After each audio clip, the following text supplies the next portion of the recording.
لوگ استعمال کرتے ہیں، سیمنٹ استعمال کرتے ہیں، تو سیمنٹ گیا ہے 865 روپے سے 1062 روپے پہ. جو سریا استعمال کرتے ہیں وہ 2 لاکھ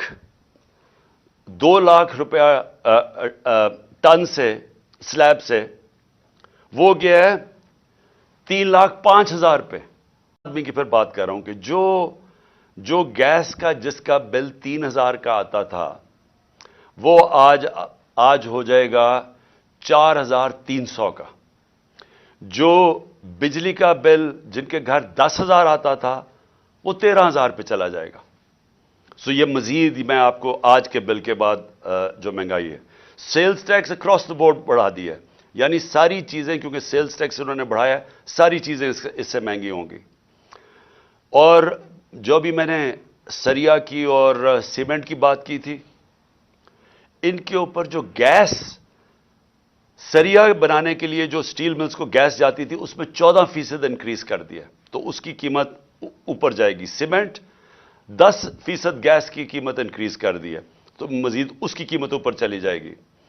یوریا کے لیے جو پھر کسانوں کا مسئلہ آئے گا، یوریا کے لیے جو گیس 70%، اس پہ 70% گیس کی قیمت بڑھا دی گئی ہے، جو یوریا یعنی جو کھاد کی فیکٹریز کے اوپر گیس جاتی تھی، تو اس سے ایک بوری کے اوپر 375 روپے کا اضافہ ہو جائے گا اب کسانوں کے لیے. اور کسانوں کو آگے مشکل پڑی ہوئی ہے کہ ٹیوب ویلز کے اوپر جو بجلی کی تھی اس کی سبسڈی ختم کر دی، تو مزید اور کسانوں کے لیے ایک اور عذاب آ رہا ہے. اب اس سے ہوگا کیا؟ اس سے ہوگا یہ 2 چیزیں ہوں گی. ایک، مہنگائی بڑھے گی. مہنگائی آ گئی 50 سال میں پاکستان کی تاریخ کی سب سے زیادہ مہنگائی ہے. میں نے پھر سے کہا کہ ان کی ساری کیمپین ہمارے خلاف کیا تھی کہ ہم نے بہت زیادہ مہنگائی کر دی. ہمارے دور پہ جو مہنگائی تھی وہ 12% تھی، وہ آج پہنچ گئی ہے 30% کے اوپر اور مزید بڑھنے والی ہے. جو سب سے خوفناک چیز ہے، جو فوڈ انفلیشن، جو کھانے پینے کی چیزیں جو مہنگی ہوئی ہیں، وہ ہمارے دور پہ 16% تھی، آج 40% پہ پہنچ گئی. تو اس سے جو عام آدمی ہے، میں پھر سے کہتا ہوں جو سیلریڈ کلاس ہے، پہلے تو مہنگائی میں وہ پسیں گے، ساتھ ساتھ جو انہوں نے چیزیں بڑھائی ہیں، جو انہوں نے امپورٹس کے اوپر جو ان کی غلط پالیسیز تھی، جو نااہلی تھی، اسے فیکٹریاں بند ہو رہی ہیں. یوریا کے لیے جو گیس 70%، اس پہ 70% گیس کی قیمت بڑھا دی گئی ہے، جو یوریا یعنی جو کھاد کی فیکٹریز کے اوپر گیس جاتی تھی، تو اس سے ایک بوری کے اوپر 375 روپے کا اضافہ ہو جائے گا اب کسانوں کے لیے. اور کسانوں کو آگے مشکل پڑی ہوئی ہے کہ ٹیوب ویلز کے اوپر جو بجلی کی تھی اس کی سبسڈی ختم کر دی، تو مزید اور کسانوں کے لیے ایک اور عذاب آ رہا ہے. اب اس سے ہوگا کیا؟ اس سے ہوگا یہ 2 چیزیں ہوں گی. ایک، مہنگائی بڑھے گی. مہنگائی آ گئی 50 سال میں پاکستان کی تاریخ کی سب سے زیادہ مہنگائی ہے. میں نے پھر سے کہا کہ ان کی ساری کیمپین ہمارے خلاف کیا تھی کہ ہم نے بہت زیادہ مہنگائی کر دی. ہمارے دور پہ جو مہنگائی تھی وہ 12% تھی، وہ آج پہنچ گئی ہے 30% کے اوپر اور مزید بڑھنے والی ہے. جو سب سے خوفناک چیز ہے، جو فوڈ انفلیشن، جو کھانے پینے کی چیزیں جو مہنگی ہوئی ہیں، وہ ہمارے دور پہ 16% تھی، آج 40% پہ پہنچ گئی. تو اس سے جو عام آدمی ہے، میں پھر سے کہتا ہوں جو سیلریڈ کلاس ہے، پہلے تو مہنگائی میں وہ پسیں گے، ساتھ ساتھ جو انہوں نے چیزیں بڑھائی ہیں، جو انہوں نے امپورٹس کے اوپر جو ان کی غلط پالیسیز تھی، جو نااہلی تھی، اسے فیکٹریاں بند ہو رہی ہیں. ہماری جو ریکارڈ انڈسٹریل پروڈکشن تھی، ہماری جو انڈسٹری اضافی تیزی سے بڑھ رہی تھی، آج وہ منفی پہ چلی گئی ہے. جو انڈسٹریز، جو ٹیکسٹائل انڈسٹری، آپ فیصل آباد جا کے دیکھیں، جدھر مزدور نہیں ملتا تھا، آج بے روزگاری شروع ہو گئی ہے. ایک طرف بے روزگاری، ایک طرف مہنگائی. انٹرسٹ ریٹ انہوں نے ریکارڈ اوپر کر دیے ہیں. اس کا مطلب کہ جو بھی آپ کوئی نیا کاروبار شروع کرے گا وہ 100 دفعہ سوچے گا، کیونکہ انٹرسٹ ریٹ اوپر چلے گئے، سود کی شرح اتنی اوپر چلی گئی ہے.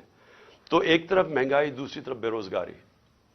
اب میں جو آج میرا اصل آج آپ سے بات چیت کرنے کا مقصد کیا تھا، اپنے ملک کو بچانے کے لیے طریقہ یہ نہیں ہے جو کیا جا رہا ہے کہ ہائی کورٹ کہہ رہا ہے کہ الیکشن کرواؤ، وہ الیکشن کمیشن جناب بیٹھی ہوئی کہ ہم الیکشن نہیں کرواتے، وہ بہانے مار رہی ہے الیکشن کے۔ پاکستان کا آئین کہتا ہے 93 میں الیکشن کرواؤ، یہ کوئی بہانہ مار رہا ہے، کوئی صرف ڈرے ہوئے ہیں الیکشن ہارنے سے۔ پاکستان کی آئین کی وائلیشن جس طرح کی جا رہی ہیں اور جس طرح آگے پلان بن رہا ہے، یہ جو بھی لوگ سمجھ رہے ہیں کہ اس سے وہ اپنی ذاتی فائدہ اٹھا دیں گے، وہ ملک کو ڈبو دیں گے۔ اور میں آج اس لیے یہ کہہ رہا ہوں کہ ہم بڑے آرام سے ملک کے اندر اس وقت اگر ہم چاہیں، اتنی بڑی پارٹی ہے، ہم اگر وہ مظاہرے کریں اور ملک بند کرنے کی کوشش کریں، سٹرائکس کریں، ملک تو آگے حالات برے ہیں۔ اس لیے ہم نے پرامن احتجاج کا فیصلہ کیا کہ ہم جیل بھرو تحریک شروع کرنے والے ہیں، بتانے کے لیے کہ آپ اس طرح ایک ملک کو استعمال تھوڑے سے لوگوں کے ذاتی مفادات کے لیے نہیں کر سکتے۔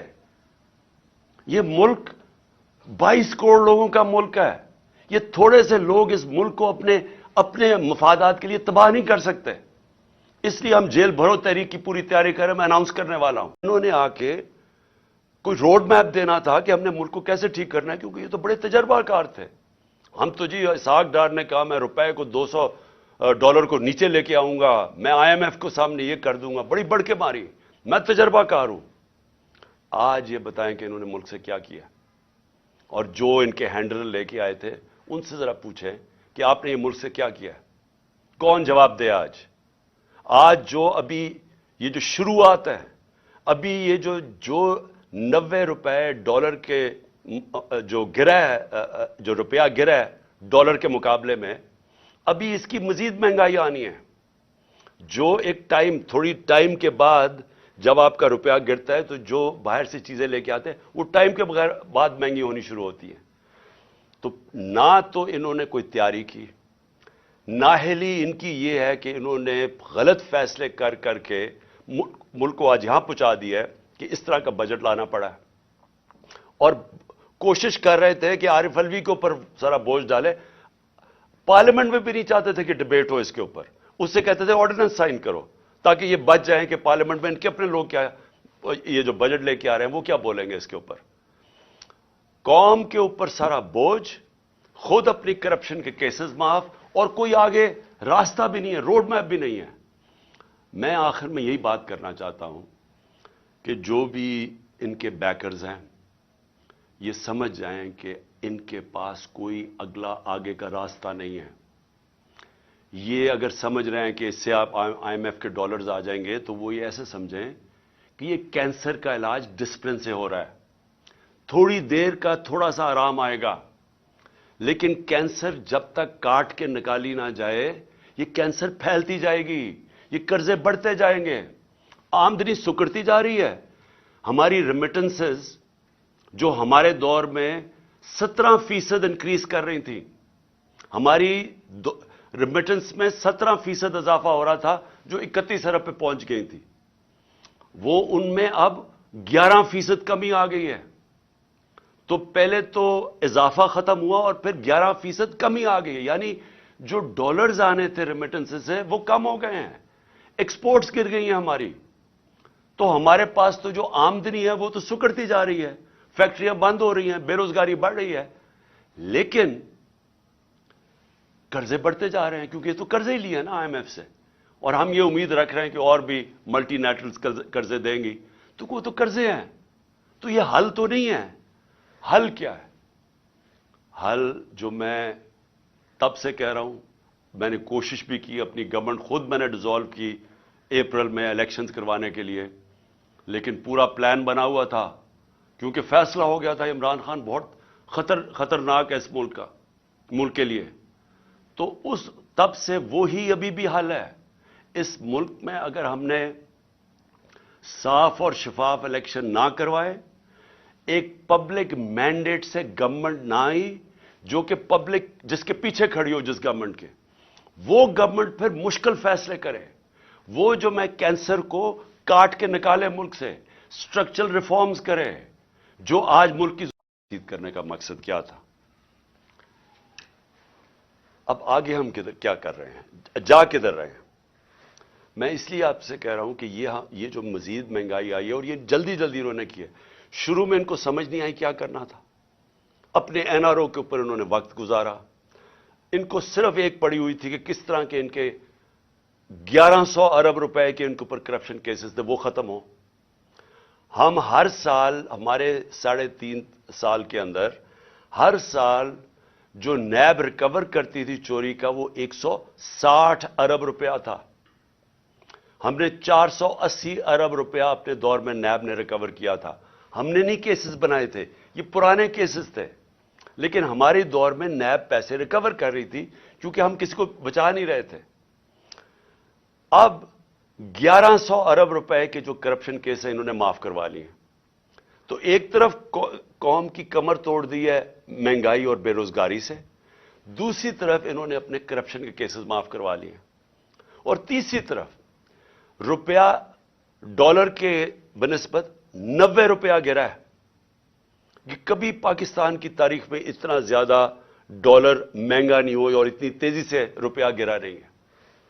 تو قوم کے لیے تو کیا ہوا اس سے؟ اگر آپ کی 30,000 روپیہ تنخواہ تھی, آج صرف وہ 20,000 روپے کی 30,000 روپے کی تنخواہ 20,000 کی چیزیں خرید سکتی ہے. آج جو ڈی ویلیویشن ہوئی ہے ساری قوم کا, جو جیسے کہتے ہیں نا جی ڈی پی, کیونکہ جی ڈی پی ڈالر سے میجر ہوتی ہے تو پر کیپٹا انکم ڈالر سے میجر ہوتی ہے, وہ ساری نیچے آ گئی ہے. ان کے ہوتے ہوئے جب تقریباً 90 باہر مارکیٹ میں جاؤ تو وہ 100 روپیہ کا بھی سے زیادہ ڈالر مہنگا ہو چکا ہے. تو جب کہ ایک قوم کی دولت میں کمی ہوئی ہے, یہ جو سارے 30 سال سے ملک کا پیسہ چوری کر کے منی لانڈرنگ کر کے باہر لے کے گئے ہیں, ان کے ایون سیل اپارٹمنٹ اور ان کے مے فیئر میں اور بڑی بڑی گاڑیاں اور 1 ہائی